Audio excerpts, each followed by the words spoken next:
Alrighty, welcome back. So what I wanted to try here, since I'm doing all these pseudo super trees, well, they're not pseudo super trees, they're the canopy trees that I'm going to put in over on the peninsula. And while I was doing that, I thought, well, what if I try to make a bigger tree, like a foreground tree? Because the ones I'm doing, I'm not calling them foreground trees. This one here is a triple trunk tree, TTT. Probably hard to see, but what I did, again, is it's just 3 skewers together, kind of bent and broken and moved and aligned, and then other typical super tree, pain in the rear end things to put in after you clean out for a couple hours, clean out all the little, and there's another leaf right in there. I just see one, darn it. All right, anyway, super glued to the skewers. And then what I decided to do on this particular tree, because the bottom looked kind of wonky, what that is there, I don't know how well it's going to show up with this light. I'm trying to move around here.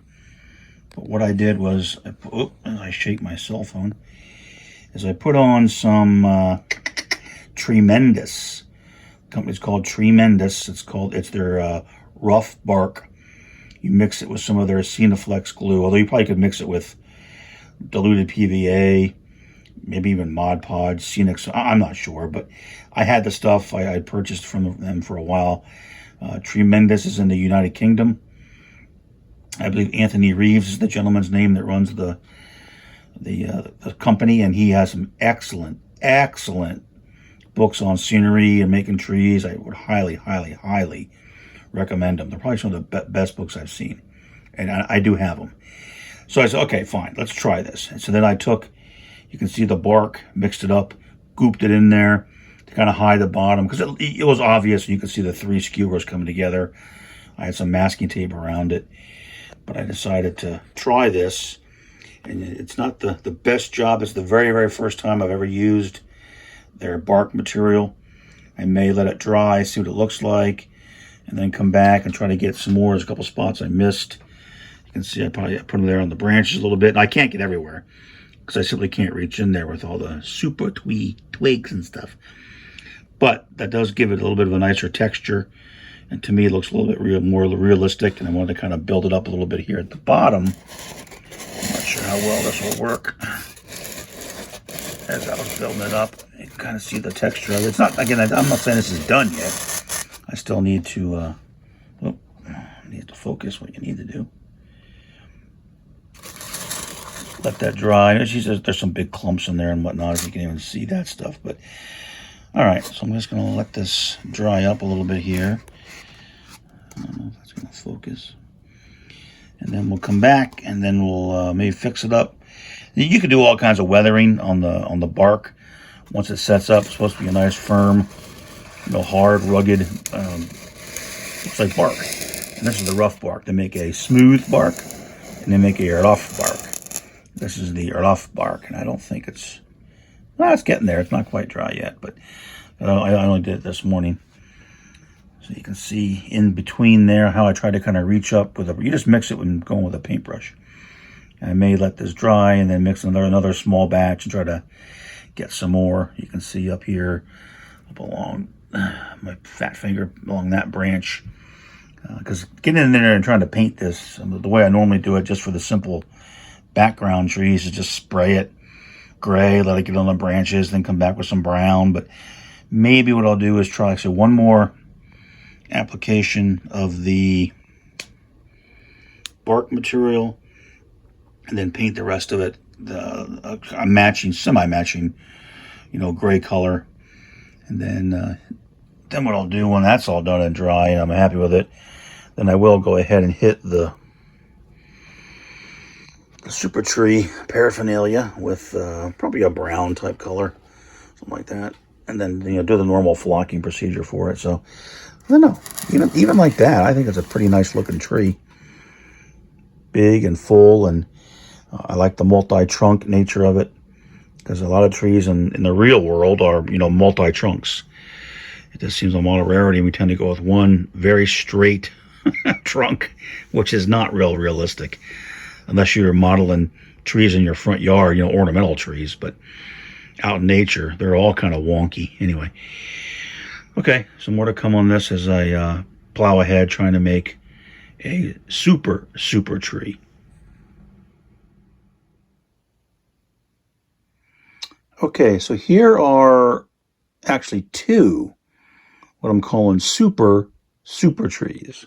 These are the ones where I use the skewers. I made the trunks up. This is gonna be probably difficult to see, but I'll try. And then I used the tremendous bark material to build up the bark. Then I painted it, and then I gave it a little mist with. I used diluted Mod Podge, roughly 6-to-1 or so, something like that. That's what I was using. And then sprinkled on the foliage, which is Hecky foliage. I'll leave the number. I don't have it with me right here. I'll put it in the as a subtitle and down in the description. I like it. They're really fine leaves. I did buy some of the Scenic Express. What do they call it? Leaf flake flock, or I don't know, something like that. It's okay. A little bit heavier, a little bit coarser. And I wanted to try the Hecky stuff for these. So these are the two trees, and what I'll try to do, this one here on the left, I kind of like a little bit more. The one on the right broke a little bit as I was trying to get it together. Again, these aren't going to necessarily be super foreground trees, but they're going to be fairly close. Now, I did get a little bit too much of the leaf flocking on what would be the trunks, the branches, which probably is not super realistic. That's why they're not going to be super close to the front. But I kind of like the way, again, I know it's hard to see here, kind of like the way it looks. And again, this is the three, really challenging to see. Well, maybe over here, if I spin it, you can see it's actually got a 3-trunk system. It breaks there into 3s going up. And again, it's 3 different skewers taped together at the base, and then with the bark material on it, which makes it set up and be relatively strong, although not completely strong, because this tree over here on the right, this was a double. You can see the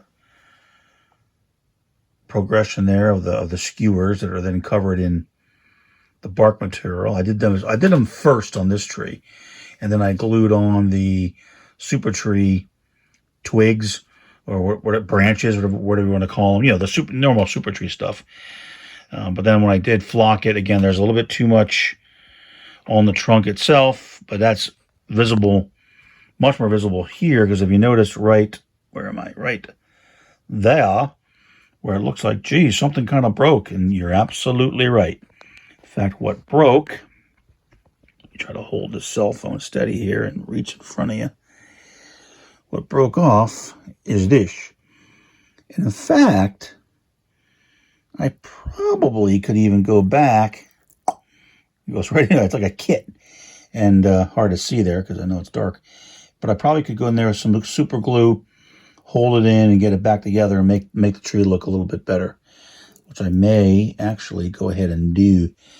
Now, some other pieces fell off at various times in the process. Let me just roll to the left here.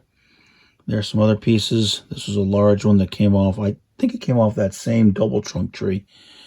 And then some other pieces. I'm going to save them because they're perfectly good for the lower lying bushes and shrubs. And this might actually make a decent looking little, a little bit of a smaller tree. But it's got the bark material on it already.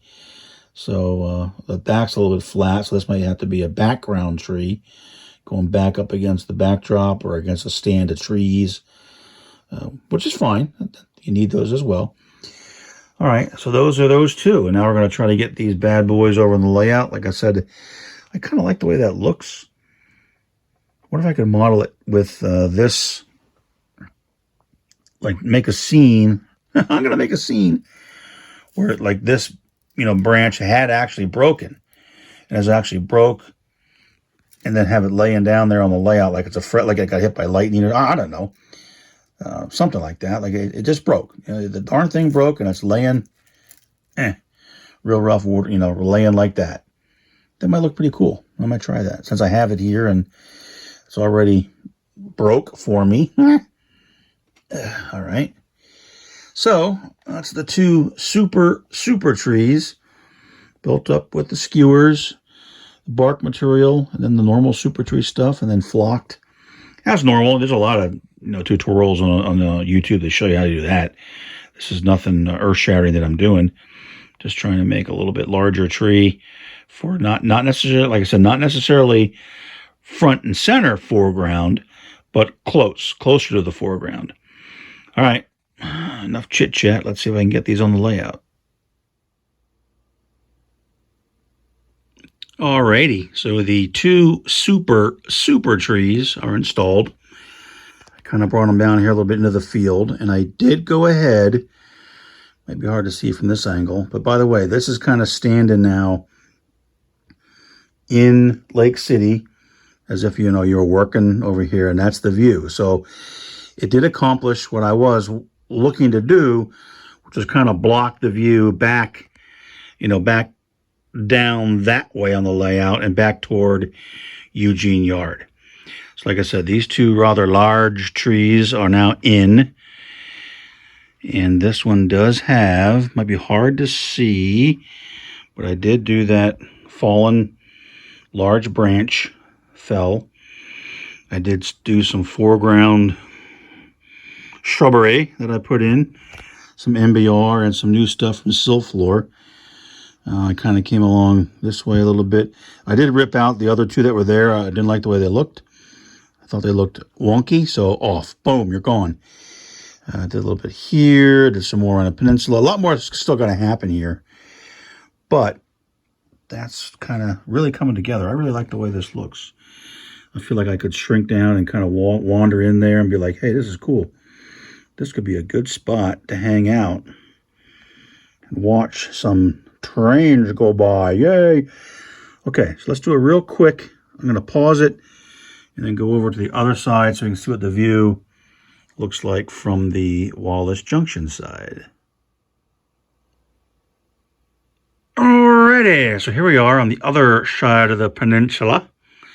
And I'm starting to walk around. You can kind of see how those two large trees look with the fallen branch. Oh, and don't panic about the the laid over high tension line. That's going to go back in. It actually sits right in that little opening there. I just didn't want to be hitting it when I was doing all this shenanigans here. And I may come back in and do a little bit more foreground, lower type shrubbery before I actually put that back in. And then maybe even try to string the wires. I don't know. But if you look, tangent alert. So there's one out here. And then we run down, and there's another one right here. And in theory, they run over to those two there, which then change the direction to go that way. So I'll probably stop it there. Because way back in time, before I did all of this, I was going to have a substation sitting right here. And there were going to be lines that came into it. But kind of got taken over by other events. And that's the way it is. But I could certainly string it from here to the other two out toward the end of the peninsula. So we'll see. All right, so that is the way it's starting to look. Let me just do a little bit of a drone back so you can see how it's kind of coming together. I like it. I am happy. Look, to me, now I'm going to go on a limb here. I'm not trying to offend anybody, but to me, that looks a lot better than puffballs. It just, I don't know, it's just more three-dimensional. You can kind of look in. You can see some of the, trunks of the trees. I really like the way these two look here. I'm really happy with those super trees. And now they kind of blend into the teddy bear fur field there. And then down to the little town there of Lake City. So, okay, so that's how things are going right now. Let's, my finger. Let's get back to work and see how we can get this scene finished off.